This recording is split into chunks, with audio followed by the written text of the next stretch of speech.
This is NBC Palm Springs. It's called Success Factor X. It's that something that sets someone apart, that makes them super successful. There is a new book out that just might have the answer, The Success Factor X. The authors are here this morning, Joe Liberman and Sean Kanan. It's really good to have you with us. Thanks so much for having us. We're so happy to be here. This is the weirdest thing, though. The two of you really just met not too long ago, yet you've written a book. We were reunited. Yes, we were reunited. We actually met 15 years ago, but haven't seen each other in all that time. Okay, and so how did this whole book come to be? So, go ahead. Sure, okay. So 15 years ago, I wrote my first book called American Pride, and Sean was a contributor in the book. And we stayed in touch on and off, but he was having a milestone birthday, and I called him to wish him a happy birthday. And he was sharing and reflecting on his life and felt that he needed to do something a little bit more inspirational and really give back to people. And I said, let's collaborate on something. And we hung up as writing partners. How? That is too funny. And you wrote this book actually through emails. Through emails and texts. And we actually just saw each other for the first time in 15 years when we started doing our press tour in New York last week. Yes. That is wild. But the book itself is really about, I guess, grabbing on to really, in an individual, what makes them special. And what did you find out in talking with so many people that I hope you will name drop? We love to name drop. I think one of the biggest common denominators that we found are that we have so many people in the book that they have all the trappings of success that we think of. You know, they have the money, they have the power, a lot of the toys and flash, but none of them describe success in those terms. They describe it in their ability to pay it forward and to inspire others. And it seems like the more prominent the individual, the greater the desire they have to help other people achieve their success. Now, you probably wouldn't have gotten that answer had you talked to them many years before they reached that success, though, right? It's interesting because I think, and that's a great point, that people's idea of success changes, and then people share that with stories in the book, that at different points in their life, what they thought was successful, and then, you know, as they evolve or things change in their life, their definitions change. Someone shares in the book, actually it was Bobby Brown, the makeup titan, said that initially, she thought when she was younger, if she could earn $100,000 a year, she would be successful. And I think when people are younger, that is how they define success, not necessarily with that specific amount, but in terms of dollars. And once you reach a certain point, we found from people in the book, as Sean was saying, that that is not at all how they measure success. It's about doing what you love. It's about being happy. It's about taking chances and just living your true, authentic life. I like the analogy, you know, why do we watch the same movies over and over again? I mean, the movies don't change, right?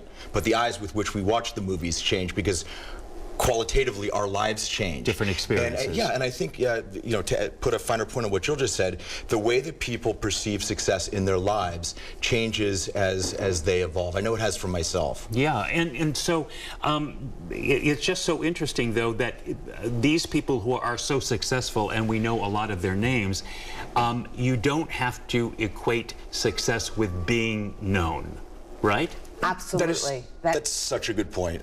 I mean, don't you think, like, millennials, if you ask most millennials what they want to do when they grow up, so many of them say, I want to be famous. Okay, well, famous for what? Famous for doing what? The Kardashians? Well, hey, listen, you know what? I'm not casting any shade on their success. God bless them. But, you know, I think that especially the younger generation, they're just bombarded with images of what Madison Avenue says success is supposed to be. Flashy pictures on Instagram. And, you know, what I think people can extract from this book is that success really is about giving back, helping others, and fulfilling that internal voice that you have inside that lets you know when you've achieved success. Yeah. Absolutely. Yeah. And knowing what you want and going after it, whatever that might be. You've got such a plethora of people in here, from people who are on TV, who are singers, who are in the movies. Drop a few names. Sure, of course. So we do. We have a very eclectic group, a wide range. We have Mark Cuban, who's in the book, of course, ABC's Shark Tank, and team owner, an NBA team. Oh, we have Joe Liberman in the book. Thank you. Well, look at that. My favorite host. Thank you. Yes, Sean and I both have a page in the book, and we have Daryl professional McDaniels from Run athletes. DMC. Yes. Yeah, and some Professional people who athletes. actually live right here in the valley. We do. The Coachella Valley is very well represented. We have my dear friend Tristan Rogers from General Hospital. We have author Andrew Niederman, who wrote Devil's Advocate with Keanu Reeves, that famous movie, Kimberlin Brown Peltzer, and Dimitri James, who is the CEO and on-air personality for HSN for Skin Cosmetics. How interesting. Yeah. I just love the fact that you've got such variety, too. Right. And if he looks familiar, you ought to, you know, do a little pat on your own back. Karate Kid 3, but you've got two new films coming out. Yeah, I do. I completed 2 films this year. I just finished a film with Steven Seagal and DMX called A Simple Man, and another film directed by Glenn Danzig called Veronica. So this has been a busy year time. so far. And yeah. plus you're now an author. Yeah, and tomorrow we have a book signing, which we're really excited about, at Just Fabulous in Palm Springs from 12 to 2, and some of our participants are going to be at the book signing. So. And also, there's because the whole thing here is about people who are famous and who are successful paying it forward.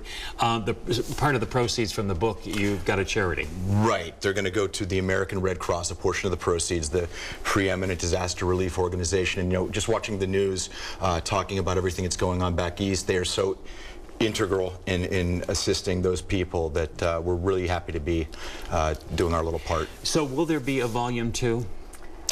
We're talking about it. We are definitely in discussion, yes. Bottom line, what is it that you want people, after they've looked at this and gone through and picked out some of their favorites, what do you want them to walk away with to actually enhance their own life? I think there are a couple of takeaways that are important from the book. One is that success is personal.